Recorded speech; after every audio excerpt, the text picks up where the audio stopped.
The frozen earth trembled beneath his boots. Staff Sergeant Raymond Holbrook pressed himself deeper into the snow-packed foxhole, his breath forming white clouds in the pre-dawn darkness of December 21st, 1944.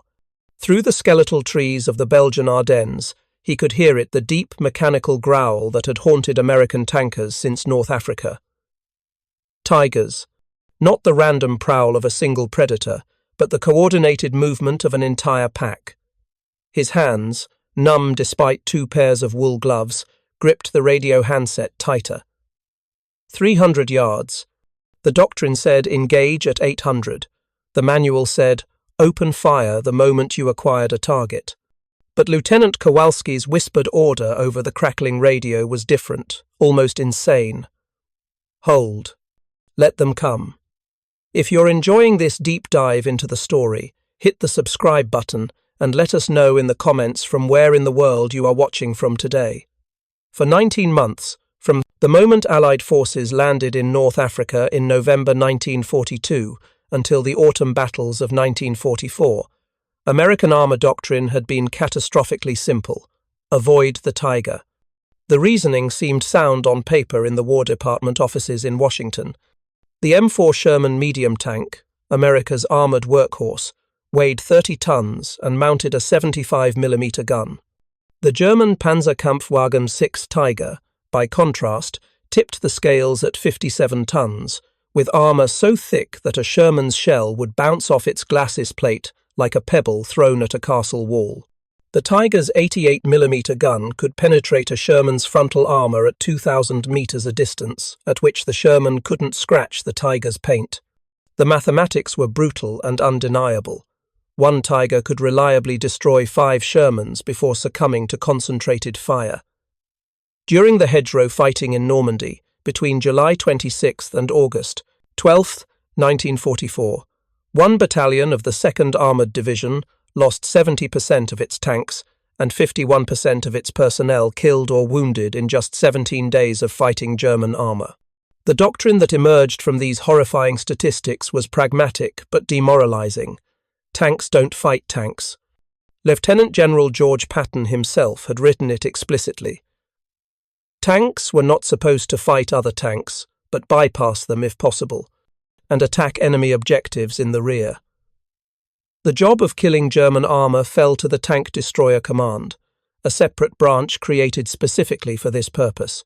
Their vehicles, the M10 Wolverine, the M18 Hellcat, and the late-arriving M36 Jackson, were designed around a different philosophy than tanks. They sacrificed armour for mobility, mounted their guns in open-topped turrets to save weight, and trained for a specific tactical scenario. Respond to enemy armour penetrations, race to blocking positions, ambush from concealment, then withdraw before the enemy could concentrate fire. But by December 1944, that doctrine was facing its greatest test. Hitler's surprise offensive through the Ardennes, what would become known as the Battle of the Bulge, threw more than 200,000 German troops and nearly 1,000 tanks against thinly held American positions. Among those tanks were at least 150 Tiger IIs, the even more formidable King Tiger, and dozens of the original Tiger Is. These weren't isolated encounters that could be avoided. These were massed armour formations driving for Antwerp, and American forces had no choice but to stand and fight. Raymond Holbrook had arrived in Belgium 3 weeks earlier, a replacement crewman in the 640th Tank Destroyer Battalion. His M10, nicknamed Grim Reaper by its previous crew, most of whom hadn't survived, Normandy carried a 3-inch gun, the equivalent of 76.2mm.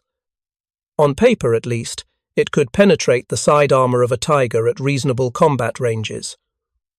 On paper, the reality was more complicated. The M10's gun used a low-velocity shell, about 13 inches long, compared to the 28 to 30-inch high-velocity shells fired by German tanks. To defeat a Tiger frontally was impossible. To defeat it from the side required getting close, terrifyingly close, and hitting the precise vulnerable points between the overlapping road wheels or the thinner armour plates protecting the engine compartment. The doctrine for engaging Tigers had been drilled into every American tanker and tank destroyer crew, Split your platoon. One section draws fire while presenting a frontal target the Tiger crew can't resist. The second section uses that distraction to maneuver wide, racing around the German tank's flank at maximum speed, accepting the exposure and risk, hoping to reach the Tiger's vulnerable rear quarter before its turret, slower to traverse than American tanks despite its power assist, could swing around. It was a doctrine born of desperation, and it exacted a terrible price. At longer ranges, where German optics and guns had every advantage, American crews died learning these lessons. They died racing across open ground, trying to flank. They died when their thin armor was punched through by 88mm shells, traveling at 1,000 meters per second. But something changed in the frozen hell of the Ardennes. Something the textbooks hadn't predicted and the doctrine hadn't prepared for.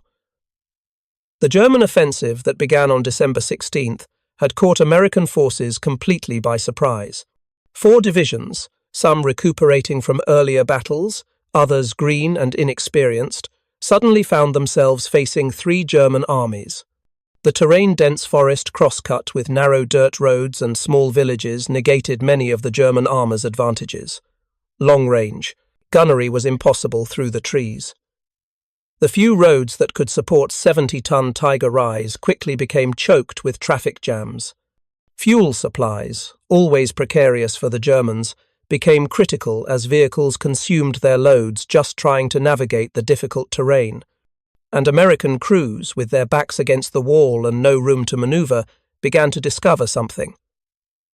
At close range, the Tiger's advantages disappeared. At close range, American tanks' 360-degree power turret traverse became decisive. At close range, the superior rate of fire from American guns a Sherman could pump out shells 3 times faster than a Tiger transformed quantity into quality. At close range, the Tiger's bulk became a liability, its slow acceleration and poor maneuverability in tight spaces, making it vulnerable to the very flanking tactics it had dominated from distance. The transformation didn't happen through official channels or doctrinal updates from Supreme headquarters. It happened in foxholes and tank commanders' hatches, in desperate whispered conversations over crackling radios, in the split-second decisions of junior officers who realized that the old rules were getting their men killed. It happened because men like Lieutenant Joseph Kowalski, a 23-year-old from Pittsburgh commanding 3rd Platoon of B Company, had watched too many friends die trying to execute the approved doctrine. And it happened because, pinned in defensive positions with nowhere to run, American crews discovered they had no choice but to let the Tigers come. December 20th, the village of Neuville, Belgium. Team de Sobry, a combined task force of tanks, tank destroyers, and airborne infantry, found itself completely surrounded. Major William de Sobry, commanding 14 Shermans and a platoon of M18 Hellcats from the 705th Tank Destroyer Battalion, faced elements of the 2nd Panzer Division supported by heavy tanks from Panzer Lehr. The Germans wanted Neuville badly. It sat on high ground, controlling the road network into Bastogne, 8 miles to the south, where the 101st Airborne Division was rapidly being encircled. If Neuville fell quickly, the route to Bastogne was open. If it held, even for a day, it might buy enough time for reinforcements to arrive. The first German probe came at dawn, infantry advancing through the morning fog with armour support somewhere behind. De Sobry's crews, positioned in and around the village buildings, held fire. The approved doctrine would have been to engage at maximum range, to use every yard of standoff distance their guns could achieve. But de Sobry understood something the doctrine hadn't accounted for. In this fog, at long range, they'd be firing blind, wasting precious ammunition, revealing their positions for no gain.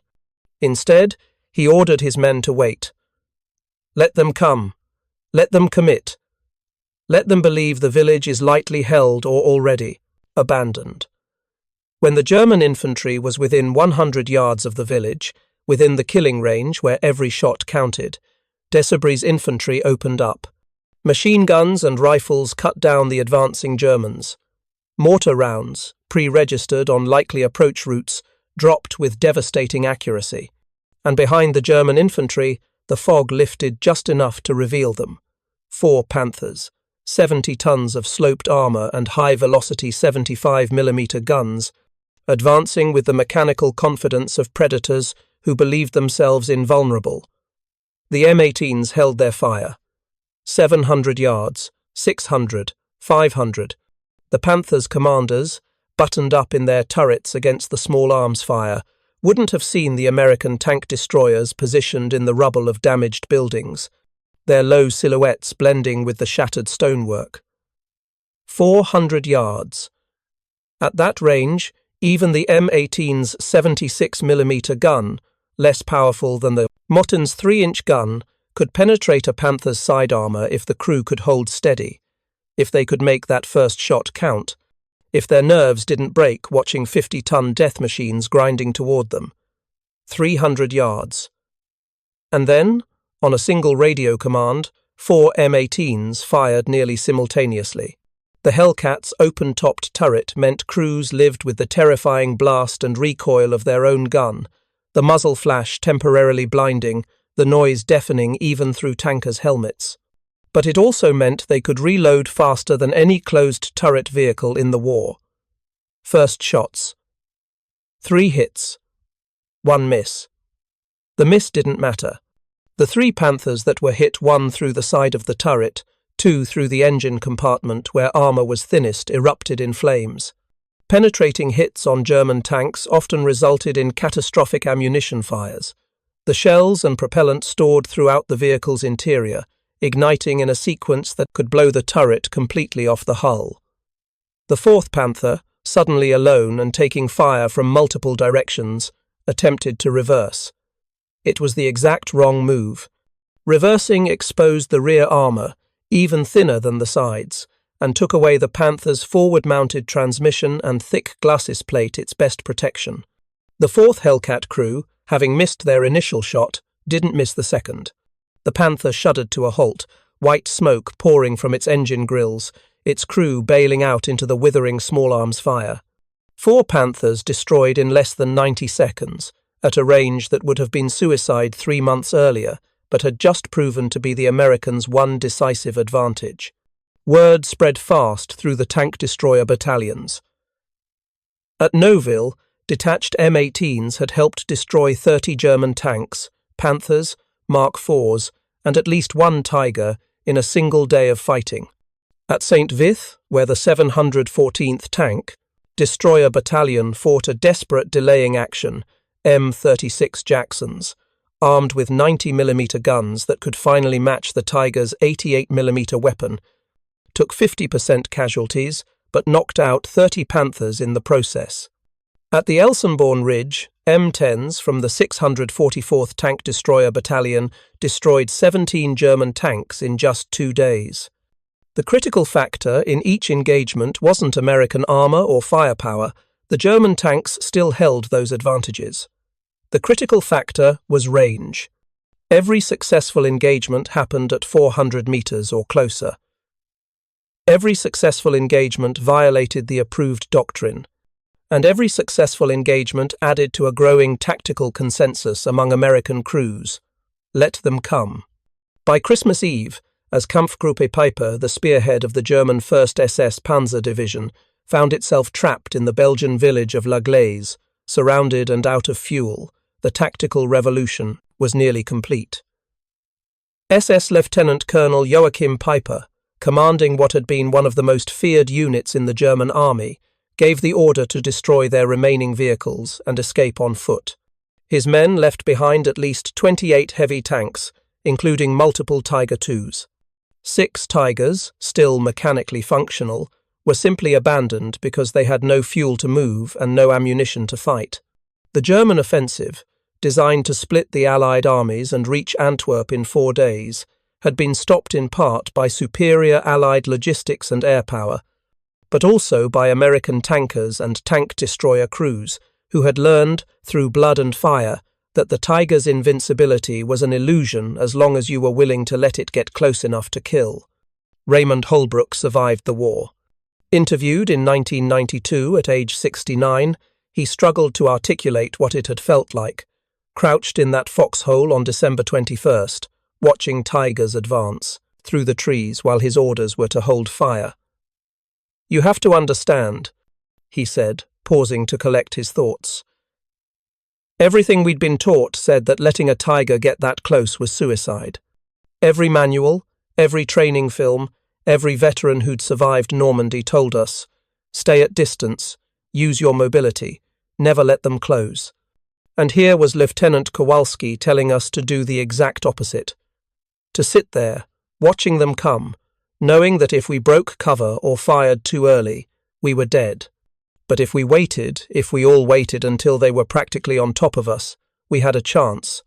Not a good chance, but a chance." The statistics bear out that terrible arithmetic. During the Battle of the Bulge, from December 16th, 1944, to January 25th, 1945, American tank destroyer battalions claimed 306 enemy tanks destroyed.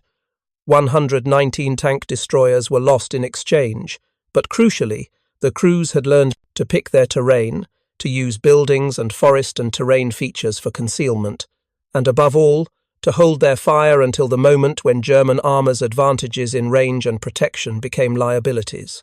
The M18 Hellcat, lightly armoured and often dismissed by crews who'd preferred the heavier M10, ended the war with the best kill-to-loss ratio of any American armoured vehicle, not because its gun was superior, but because its speed and the tactical doctrine of close-range ambush made its weaknesses irrelevant. But understanding how this tactical revolution happened requires stepping back from the battles themselves to examine the beliefs both sides carried into the Ardennes. The German tankers in late 1944 fought with a justified confidence bordering on arrogance. Since the Tiger's introduction in North Africa in late 1942, it had established a psychological dominance that transcended its actual battlefield numbers. Only 1,347 Tiger Is were produced during the entire war, compared to nearly 50,000 American Shermans. But each Tiger engagement became the stuff of legend, amplified by Nazi propaganda, and often confirmed by Allied veterans' traumatic accounts. Michael Whitman, a Tiger commander, had achieved near-mythical status for destroying 25 British tanks and vehicles in a single engagement at Villers-Bocage in June 1944. The Tiger's reputation was such that Allied intelligence initially overestimated German production by a factor of 3, believing that the Tigers they kept encountering must represent a massive manufacturing program rather than the careful deployment of a numerically limited but psychologically devastating weapon. For German crews, the tactical doctrine was straightforward. Use the Tiger's superior range and armour to engage from positions where American tanks couldn't effectively reply. The Tiger's excellent Zeiss optics, combined with its powerful gun, meant a skilled crew could identify and destroy enemy armour at ranges where the Americans could barely make out their silhouette.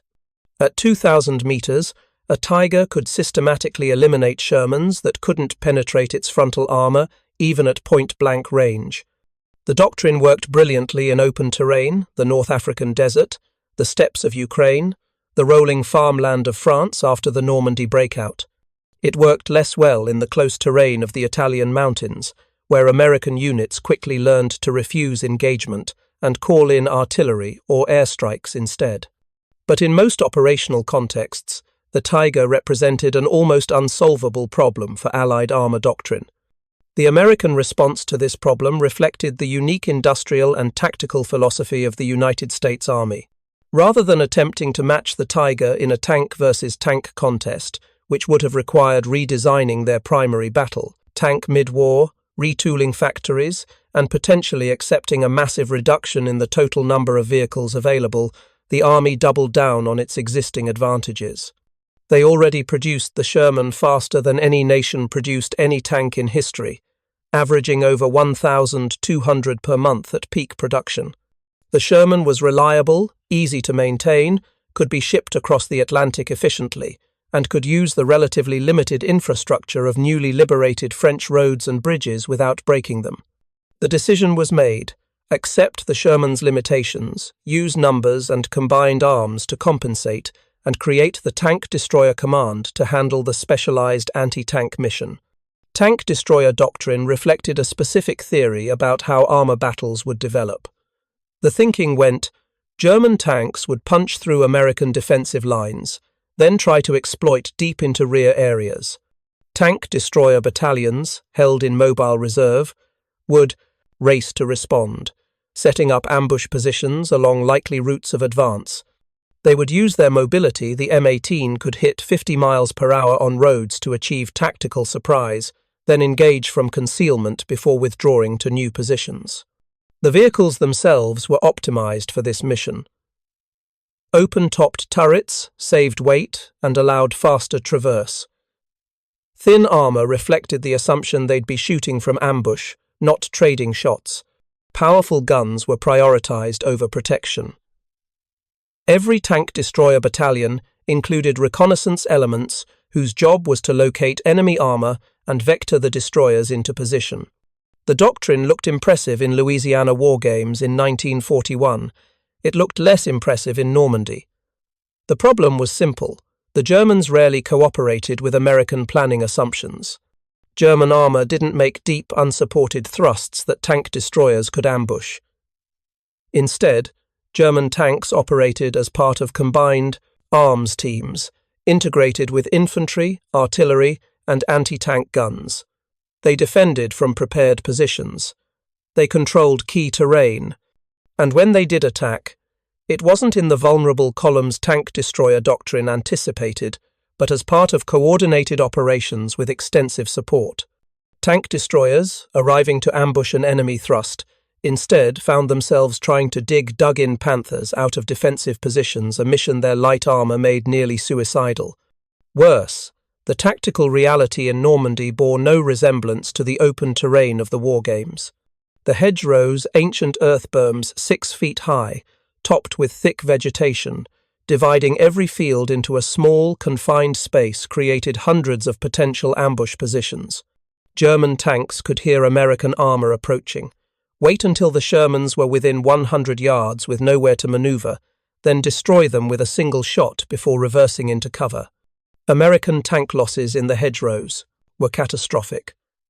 The 2nd Armoured Division's experienced 70% of one battalion's tanks destroyed or damaged in 17 days wasn't exceptional. It was typical. Tank destroyer losses were even worse because their open-topped turrets made them vulnerable to artillery airburst and even to German infantry dropping grenades from the tops of hedgerows. But the Ardennes was different. The terrain was similar to Normandy: dense forest, limited roads, restricted sight lines, but the operational situation was reversed. In Normandy, the Germans defended while Americans attacked. In the Ardennes, Americans defended while Germans attacked. This single reversal transformed the tactical calculus. Tank destroyers, no longer required to maneuver into position against an enemy who controlled the terrain, could instead prepare defensive positions with clear fields of fire.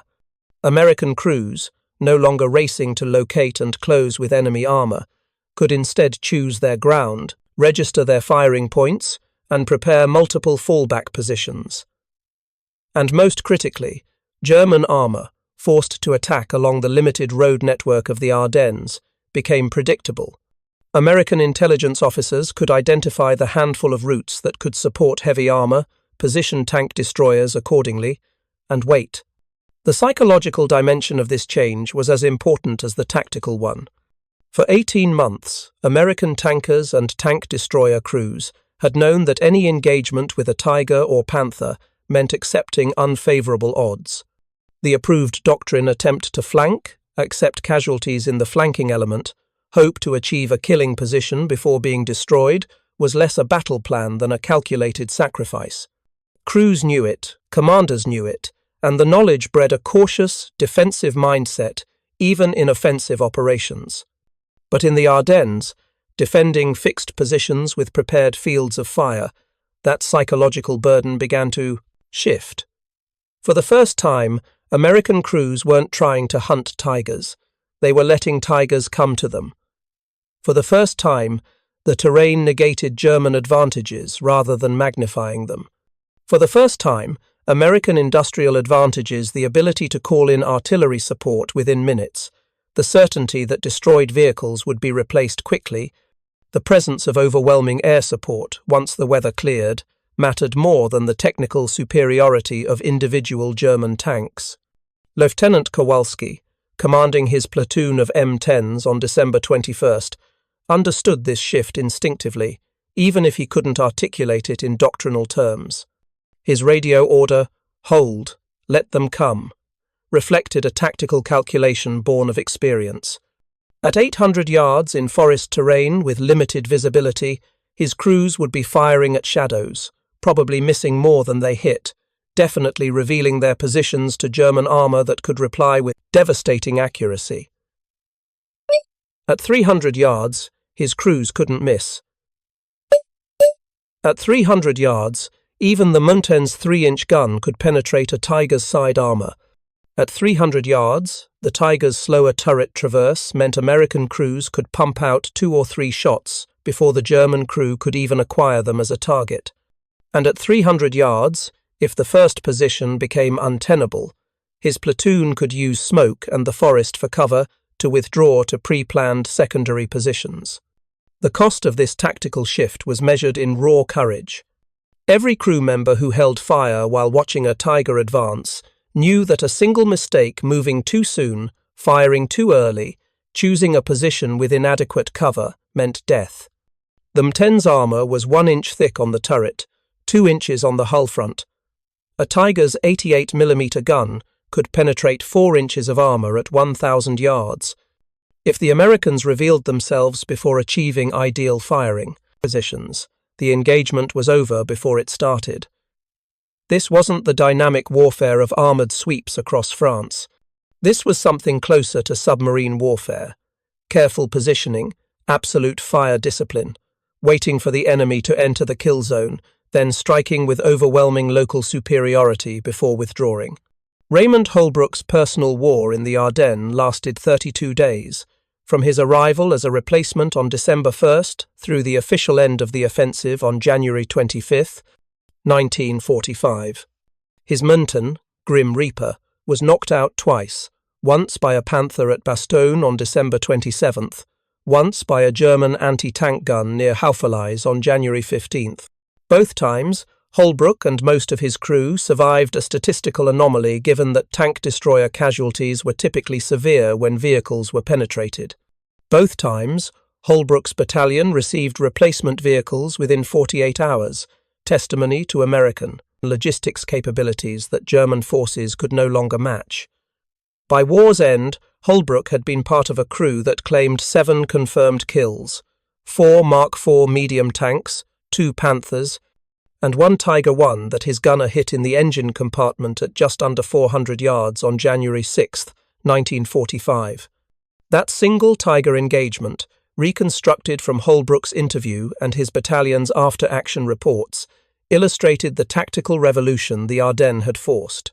The Tiger, part of a composite battalion supporting a last-gasp German counterattack near St. Vith, had emerged from tree cover onto a forest road at approximately 0900 hours. American reconnaissance had identified the road as a likely avenue of approach. 2 M10s from Holbrook's platoon were positioned in defilade, hull down behind rubble from a destroyed farm building, with clear sightlines covering an 80-yard section of road. A Sherman from an attached tank company was positioned 400 yards further down the road, fully exposed but also fully abandoned, a deliberate decoy. The plan was simple. If German armour appeared, the Sherman would draw fire. The moment the German tank committed, the moment its crew focused on the Sherman, buttoned up their hatches, traversed their turret toward the visible threat the M10s would engage from the flank. The Tiger's commander took the bait. The 57-ton heavy tank ground to a halt in the middle of the road, its turret traversing toward the abandoned Sherman. At that moment, Holbrook's gunner, Corporal James Mitchell from Akron, Ohio, had a clear shot at the Tiger's side armor from 380 yards. The first shot missed, passing just in front of the Tiger and slamming into the tree line beyond. But the muzzle flash revealed the Munten's position. The Tiger's commander, realizing the trap, attempted to traverse toward the new threat. This was the critical moment. The Tiger II's turret could traverse 360 degrees in 19 seconds under ideal conditions, fast for a heavy tank, but still slower than the Menten's power-assisted traverse, which could achieve a full rotation in less than 15 seconds. Mitchell's second shot, fired 8 seconds after the first, hit the Tiger's side just below the turret ring. The solid-shot armor-piercing shells relied on kinetic energy rather than explosive charges, punched through the relatively thin side armor, tumbled through the interior, and struck the ammunition storage. What happened next was documented in combat film footage shot by an army cameraman who'd positioned himself with the forward observer team. The Tiger didn't explode in the dramatic fashion of Hollywood movies. Instead, there was a muffled whump, a jet of flame from the commander's cupola and every hatch simultaneously, and then thick black smoke. The crew, 5 men, bailed out within seconds, 2 of them clearly wounded. They were taken, prisoner without resistance, a common occurrence by this stage of the war, when German soldiers increasingly recognized that surrender to American forces was preferable to continued fighting in a lost cause. The Tiger remained where it sat, blocking the road and providing an object lesson to any German armor attempting to use that approach route for the rest of the day. What makes this engagement significant isn't that it was extraordinary by January 1945. Similar engagements were happening daily across the Ardennes, but that it was so ordinary. A single tank destroyer, in a prepared position, defeating arguably the most formidable tank of World War II, not through superior technology, but through superior tactics. The doctrine that had failed so catastrophically in offensive operations worked almost perfectly in defensive ones. The close-range engagement that would have been suicidal in open terrain became devastatingly effective in forests and villages, where German armor couldn't maneuver. And the patience to hold fire, to let the enemy close to a range where American guns became decisive, transformed numerical and industrial advantages into tactical superiority. The transformation in American tank destroyer tactics during the Ardennes offensive wasn't confined to isolated heroic actions. It represented a systematic shift that rippled through entire battalions, changing how crews thought about their mission and their equipment. The 601st Tank Destroyer Battalion, equipped with M18 Hellcats, reported destroying over 100 German tanks during the war, an almost unprecedented kill ratio. The 703rd Tank Destroyer Battalion, testing their new M36 Jacksons against Tiger IIs in December 1944, and concluded that while they couldn't penetrate a Tiger II frontally at any range, they could reliably destroy Panthers from the side at 400 yards. This wasn't theoretical analysis written in comfortable rear area headquarters. This was practical knowledge purchased with crew casualties, refined in after-action debriefings, and disseminated through battalion intelligence summaries that circulated among frontline units. The Germans, for their part, struggled to understand what was happening. After-action reports from German armor units during the Ardennes offensive reveal a growing frustration. Tank commanders who'd operated with near impunity in earlier campaigns suddenly found themselves taking unacceptable losses in terrain that should have favored defensive armor. Joachim Peiper, interrogated after his capture in January 1945, expressed particular bitterness about the Tiger IIs assigned to his Kampfgruppe. He'd requested Panthers instead faster, more fuel-efficient, and in his judgment more suitable for the rapid exploitation mission. The Tiger IIs, he claimed, consumed fuel at rates that made sustained operations impossible in the fuel-starved conditions of late-war Germany.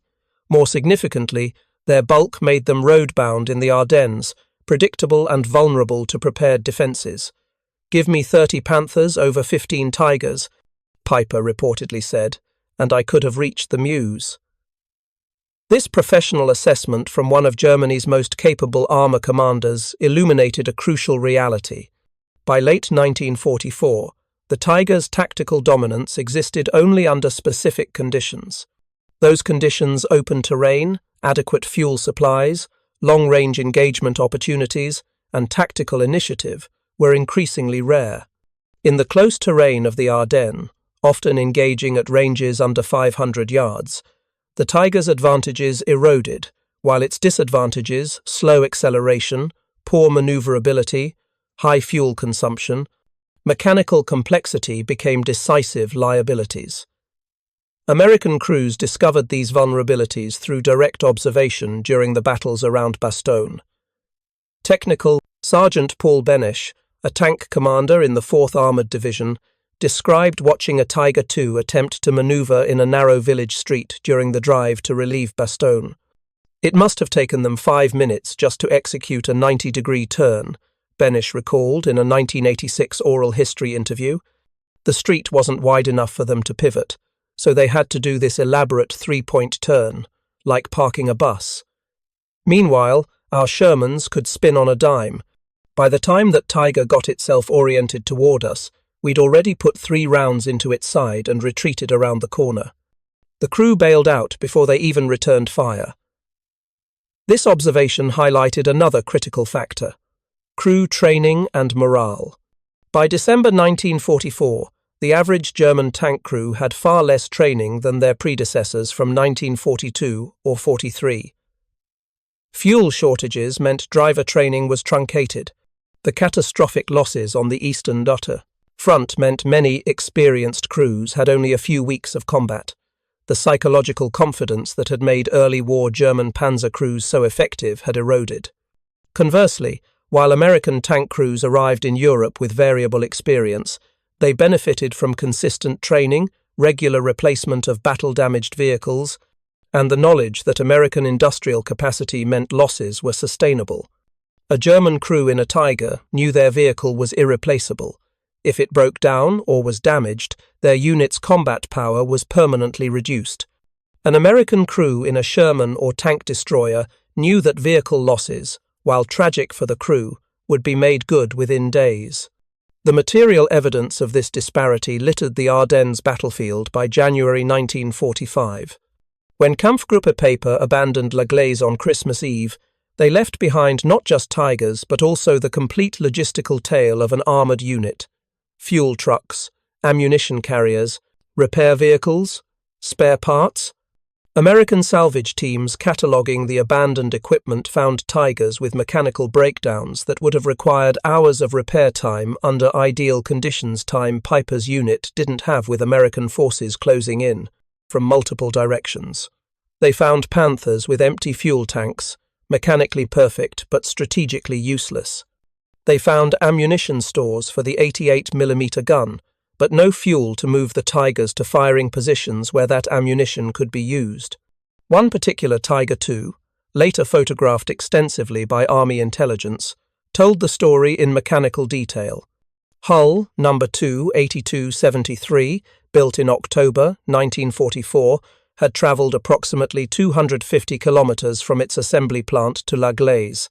It had participated in the initial assault, firing 37 main gun rounds and destroying at least 2 American M4s. It had suffered no combat damage. Its tracks were intact. Its engine was functional.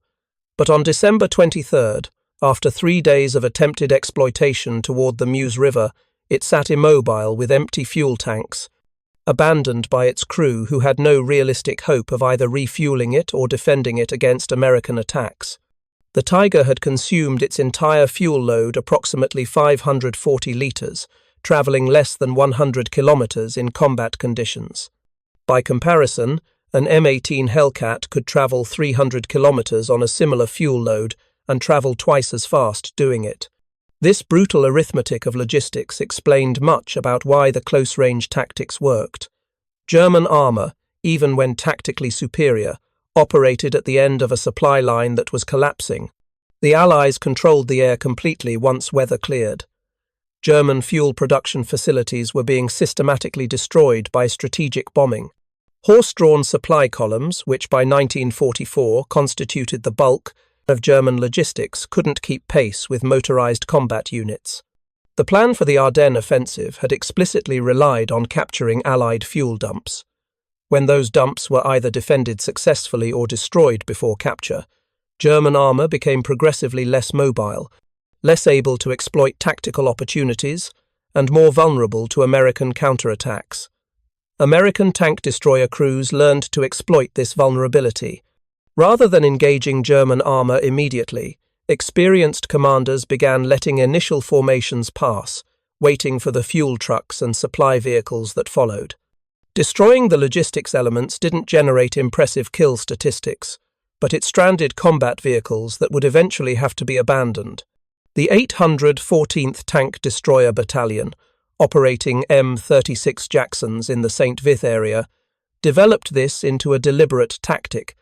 Their after-action report from January 1945 noted, "Found it more effective to bypass lead enemy armor elements and engage supply columns. Lead tanks will advance beyond their fuel range, then become stationary targets for artillery or air attack." Secondary benefit: enemy commanders uncertain whether to defend stationary tanks or retreat often leads to hasty withdrawal, leaving disabled vehicles behind. If you find this story engaging, please take a moment to subscribe and enable notifications. It helps us continue producing in-depth content like this. This calculated ruthlessness reflected how much American tactical thinking had evolved since Normandy. The assumption that every enemy tank represented an immediate threat requiring immediate engagement had given way to more sophisticated analysis. German tanks that had exhausted their fuel or ammunition were less dangerous than German tanks actively maneuvering. German tanks defending fixed positions could be bypassed or reduced with artillery. German tanks with broken transmissions or damaged running gear increasingly common given the mechanical complexity and poor quality wartime manufacturing didn't need to be destroyed in tank versus tank combat. The mission wasn't to win tank duels for the sake of victory statistics. The mission was to accomplish operational objectives, and increasingly, those objectives could be achieved by letting German armor immobilize itself.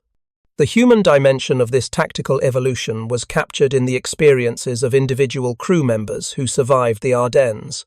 Corporal Joseph Kratz, a gunner in an M10 with the 654th Tank Destroyer Battalion, described the psychological journey in a letter to his family written in February 1945, after his unit had been rotated out of the line. "We used to think the Tiger was invincible, in North Africa stories, in training films. In what the veterans told us, it was always this unstoppable monster. First time I saw one through my sight, I was shaking so bad the commander thought I was wounded. But by January, after we'd knocked out 3 of them using the same basic tactic every time, they just seemed like bigger targets. Still dangerous if you made a mistake, but not supermen in steel suits anymore. Just machines driven by men who were as tired and scared and far from home as we were." This demystification of German armor superiority was perhaps the Ardennes offensive's most significant tactical legacy. The psychological dominance the Tiger had established in 1942 and maintained through 1944 crumbled in the forests of Belgium. American crews discovered that Tigers died like any other tank when you hit them in the right place at the right range. They discovered that Tiger crews, contrary to propaganda on both sides, weren't superhuman. They made mistakes. They got tired. They surrendered when surrounded. They abandoned vehicles rather than fighting to the death. The aura of invincibility dissolved, replaced by practical knowledge. The Tiger's frontal armor was formidable, so don't engage it frontally. Its side armor was vulnerable, so maneuver to the flanks. Its mechanical complexity meant breakdowns were common, so be patient and let logistics work against them. Its fuel consumption was prodigious, so interdict supply lines and wait. This knowledge transferred rapidly through the American armored force. Debriefings from successful engagements were compiled into technical intelligence bulletins distributed to all armor and tank destroyer units. Training films shot in early 1945 incorporated footage of destroyed Tigers, with narration explaining exactly where shots had penetrated and from what ranges. Captured Tigers were shipped to Britain and the United States for detailed technical analysis, with findings disseminated through classified reports to unit commanders. By March 1945, when Allied forces began their final push into Germany, the Tiger was no longer the boogeyman of armoured warfare. It was a known quantity with documented vulnerabilities. The numbers told the story with brutal clarity. During the Battle of the Bulge, German forces committed approximately 320 tanks of all types that were ultimately destroyed or captured.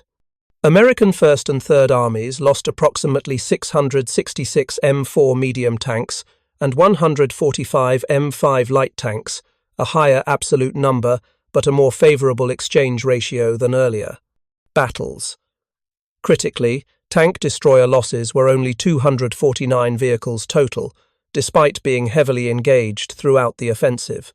This represented a dramatic improvement over Normandy, where tank destroyer battalions had sometimes suffered 50% casualties in a matter of days. The difference was tactical. In the Ardennes, fighting from prepared defensive positions at close range, tank destroyers achieved their designed purpose. They stopped German armor penetrations, inflicted unsustainable losses, and did so at an acceptable cost in American lives and equipment. The tactical lessons learned in the Ardennes influenced American armor doctrine for the remainder of the war and beyond. The belief that tank destroyers needed to be held as mobile reserves, rushing to counter enemy penetrations, gave way to recognition that they were most effective in prepared defensive positions. The doctrine that tanks should avoid tank versus tank combat was modified to acknowledge that, at close range with favorable terrain, even outgunned American tanks could defeat heavier German armor through superior rate of fire and crew training. The assumption that German technical superiority required American numerical superiority was replaced by more nuanced understanding. German tanks were superior in specific tactical contexts, but those contexts could be avoided or negated through proper terrain selection and tactical patience. Staff Sergeant Holbrook's most vivid memory from the Ardennes, recounted in his 1992 interview, wasn't of the Tiger his crew destroyed, but of a conversation with his battalion commander, Lieutenant Colonel James Kemper, in late January 1945. The battalion was being pulled off the line for refitting, and Kemper assembled his surviving crew commanders for a final briefing. "He told us something I've never forgotten," Holbrook said. He said, "You men proved that American soldiers can beat German soldiers, American equipment can beat German equipment, and American tactics can beat German tactics. The question was never whether we could win. The question was whether we were willing to pay the price to find out how." And then he said, "You paid that price. Every man who held his fire while watching a Tiger come at him, every crew that stuck to their position when doctrine said they should withdraw, every time you let the bastards get close enough to scare you before you pulled the trigger, that's when you won the war." That assessment, from a battalion commander who'd led his unit through some of the heaviest fighting in the European theatre, captured the essential truth about the tactical revolution in the Ardennes. Victory didn't come from technological superiority or overwhelming firepower or elaborate strategic planning. It came from junior officers and NCOs who adapted doctrine to reality, from crews who mastered their fear long enough to execute tactics that violated everything they'd been taught, and from a collective willingness to learn from the enemy's mistakes, while not repeating their own. The German perspective on these defeats, captured in post-war interviews and interrogation reports, revealed how thoroughly American forces had disrupted German operational planning. General Hasso von Manteuffel, commanding 5th Panzer Army during the offensive, identified American tank destroyers as particularly problematic. They were positioned, with great skill, usually covering multiple approach routes, and they held their fire until our tanks were committed. By the time our crews identified the threat, they were already taking hits from the flank. In earlier campaigns, we could rely on superior optics and range to identify and eliminate anti-tank weapons before they became dangerous. In the Ardennes, the terrain and American tactics negated those advantages. Von Manteuffel's assessment highlighted a crucial irony. The same dense terrain that German planners hoped would conceal their offensive build-up also concealed American defensive positions. The same weather that grounded Allied aircraft and prevented reconnaissance also prevented German armor from exploiting its range advantages. The same narrow roads that funneled American reinforcements into predictable defensive positions also funneled German armor into killing zones, where prepared defenses could destroy them piecemeal. Hitler's insistence on attacking through the problems. Ardennes, chosen specifically because the Allies considered it unsuitable for armoured operations, proved equally unsuitable for the attacker.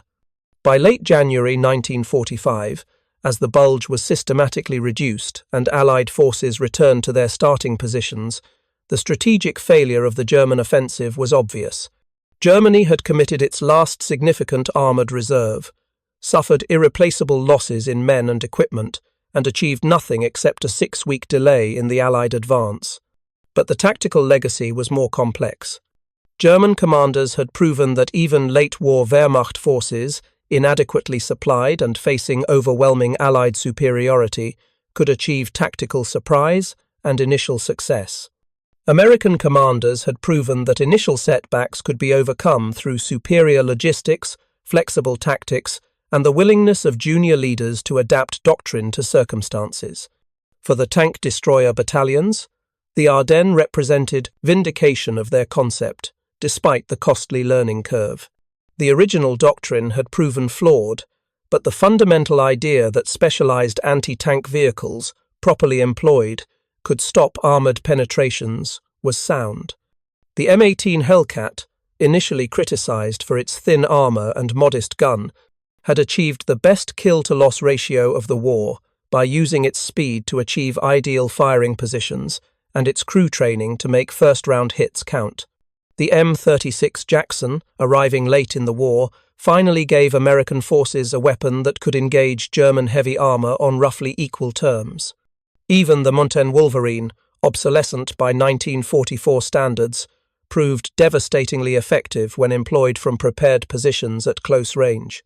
The aftermath of the Ardennes offensive saw American forces crossing the Rhine River in March 1945 and driving deep into Germany. German armor, so formidable in 1943 and early 44, became increasingly irrelevant. Fuel shortages immobilized entire units. Replacement tanks arrived without trained crews. Allied air superiority meant any vehicle moving during daylight was likely to be destroyed by fighter bombers. The few German armoured units still operational in March and April 1945 fought desperate delaying actions, buying time measured in hours rather than days, knowing that defeat was inevitable. American tank destroyer battalions, their doctrine refined by Ardennes experience, continued to prove effective in the war's final months.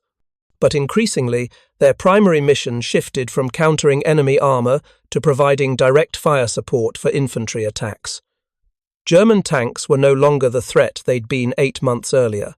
The Tiger Eyes, Panthers and Jagged Panthers that had dominated headlines and haunted American planning were largely destroyed, abandoned, or inoperable due to fuel shortages. The few that remained operational were deployed in penny packets, defending towns and bridges that would fall regardless of how well individual tank crews fought. Staff Sergeant Holbrook's war ended on April 18, 1945, when his M10 was finally destroyed beyond repair by German artillery fire near Nuremberg. He and his crew survived without serious injury, a testament both to luck and to the rapid American advance that meant German artillery had minimal opportunity for sustained targeting. Holbrook spent VE Day, May 8, 1945, at a displaced persons camp in Bavaria, helping process German prisoners of war and refugees.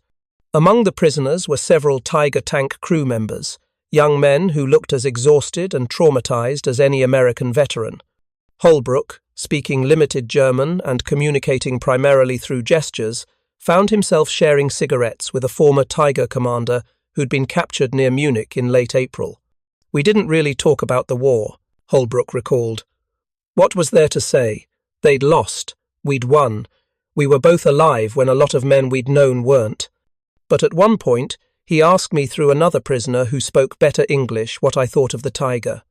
And I told him honestly, it was a magnificent machine, probably the best tank of the war, but it came too late and cost too much and needed too many things Germany couldn't provide in 1945. He nodded like he'd known that all along. Then he said something I'll never forget. "We built the perfect weapon for the war we wanted to fight. You built the adequate weapon for the war you actually had to fight. That's why you're guarding me instead of the reverse." That anonymous German tanker's assessment captured the essential strategic reality better than most post-war analyses. The Tiger represented German military-industrial thinking at its most characteristic, pursuing absolute technical superiority regardless of cost, assuming that quality could substitute for quantity, designing weapons for ideal tactical scenarios rather than probable operational realities. The result was a tank that dominated any individual engagement, but couldn't dominate the battlefield because there were too few of them, they required too much support, and they operated within a strategic context where Germany's enemies could accept tactical defeats in exchange for strategic victory. American armored warfare doctrine, by contrast, reflected different assumptions, that industrial capacity mattered more than individual vehicle superiority, that reliable, adequate weapons beat unreliable, superior weapons, that logistics determined operational tempo, and that adaptable doctrine could compensate for technical limitations. The Sherman wasn't a better tank than the Tiger by any technical metric, but America built 50,000 Shermans and got them to Europe with adequate fuel, ammunition, spare parts, and trained crews. Germany built 1,300 Tigers and couldn't sustain even that limited production while also building Panthers, assault guns, tank destroyers, and all the other specialized vehicles their army required. The Battle of the Bulge, and specifically the tactical evolution that American tank destroyer crews underwent during that battle, illustrated these strategic realities at the tactical level. American crews learned that the Tiger wasn't invincible, that its advantages could be negated through proper tactics, and that patience and fire discipline could transform a technically inferior weapon into a tactically superior one. They learned that doctrine was a starting point, not a straitjacket, and that junior leaders who adapted tactics to circumstances could achieve results that rigid adherence to approved methods never would. They learned, most fundamentally, that courage wasn't the absence of fear, but the ability to function despite fear to hold fire, while a 57-ton monster ground toward your position, to trust that training and preparation would prove sufficient, to believe that doing the terrifying thing was preferable to dying doing the safe thing. These lessons extended beyond armored warfare. Infantry units learned that German tactical superiority, so evident in 1944, was less decisive when American forces exploited their advantages in artillery support and air cover. Artillery battalions learned that pre-registered defensive fires, called in by forward observers who'd carefully plotted likely enemy approach routes, could break up German attacks before they reached American positions. Air Force units learned that even brief windows of clear weather, used aggressively, could have decisive effects on ground combat. At every level, American forces in the Ardennes demonstrated that institutional learning, combined with the flexibility to implement lessons rapidly, could overcome initial disadvantages. The cost of these lessons was measured in human lives. American casualties in the Battle of the Bulge totaled approximately 83,000, including over 8,000 killed. Tank destroyer battalions, heavily engaged throughout the offensive, suffered proportionally higher casualties than most units. The 640th Tank Destroyer Battalion, Staff Sergeant Holbrook's unit, lost 37 men killed and 92 wounded during the Ardennes campaign, approximately 15% of the battalion's authorized strength. Every tactical lesson came with a price. Every successful engagement that destroyed a Tiger or Panther, without losses, was balanced by unsuccessful engagements where American crews died, learning what didn't work. But those lessons, once learned, stayed learned. The tank destroyer battalions that fought in the Ardennes were not the same units that landed in Normandy. They'd transformed from a force executing a doctrine that proved flawed into a force that had developed, through brutal experience, tactics that actually worked. They'd learned to use terrain, to exercise fire discipline, to exploit enemy weaknesses, to coordinate with infantry and artillery, and most fundamentally, to let the enemy come close enough that American advantages in rate of fire and crew training became decisive. This transformation reverberated through post-war American armored doctrine. The Tank Destroyer Command was disbanded after the war, its mission integrated back into the armor branch. But the lessons about defensive anti-tank tactics, about the importance of terrain selection, about the value of letting the enemy close to favorable ranges rather than engaging at maximum distance, these lessons were incorporated into training for successive generations of American tankers. The M10, M18, and M36 were retired, but their tactical employment influenced how American forces thought about anti-tank operations through the Cold War and beyond. Staff Sergeant Raymond Holbrook returned to the United States in August 1945, part of the massive demobilization that followed VJ Day. He left the Army with a Bronze Star, a Purple Heart from a minor wound he'd barely mentioned in his letters home, and memories that would take decades to process. He didn't talk much about his war experiences with his family, a common pattern among veterans who'd seen heavy combat. But in 1992, when he finally agreed to be interviewed for an oral history project at the local library, he spoke for 4 hours about his time in the Ardennes. The interviewer asked what he wanted people to understand about that battle. "I want them to understand that we were scared," Holbrook said. "Every single day, usually multiple times per day, we were terrified. The Tiger wasn't propaganda or mythology. It was a real threat that could kill you before you even knew it was there. But we learned that being scared wasn't the same as being defeated. We learned that you could be scared and still do your job. We learned that the Germans, for all their technical advantages, were just as scared as we were, just as tired, just as far from home. And we learned that if you were smart about terrain, if you were patient about when to engage, if you trusted your training and your crew, you could win. Not every time, not without cost, but often enough that it mattered." That assessment, humble, practical, focused on human factors rather than technical or strategic abstractions, captured what the Ardennes taught American forces about armored warfare. Victory didn't require the best tanks or the most powerful guns. It required competent crews, sound tactical judgment, the flexibility to adapt doctrine to circumstances, and the moral courage to do terrifying things because they were necessary. These were lessons the United States Army learned in the forests of Belgium during the winter of 1944 through 45. Lessons written in the blood of tank crews who held their fire while Tigers advanced. Lessons that shaped how America thought about armored combat for generations afterward. The Tiger, that most fearsome weapon of the German arsenal, proved to be mortal after all. Not because American tanks or tank destroyers were technically superior, they weren't. Not because American crews were braver, courage was distributed equally among both sides. But because American forces learned, faster than their German opponents, how to negate the Tiger's advantages and exploit its weaknesses. They learned that letting the Tiger get close terrifyingly, suicidally close by the standards of 1943 doctrine, was actually the key to destroying it. They learned that the close-range ambush, the tactic that seemed most dangerous, was actually safest when executed with proper preparation and fire discipline. By war's end, the Tiger's legend had evolved.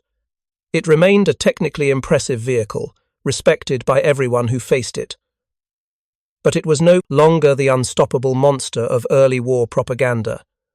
It was a known quantity, with documented vulnerabilities, that could be defeated by competent crews using sound tactics. The psychological dominance it had established in 1942 was gone, demolished in the forests of the Ardennes by American tank destroyer crews who learned to hold their fire until the perfect moment, then strike with devastating effect. Staff Sergeant Holbrook's final word on the subject, recorded at the end of his oral history interview, was characteristically understated. "We didn't beat the Tiger by building a better tank. We beat it by becoming better tankers.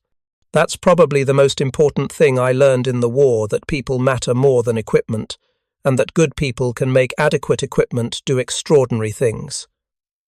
Thank you for watching. For more detailed historical breakdowns, Check out the other videos on your screen now, and don't forget to subscribe.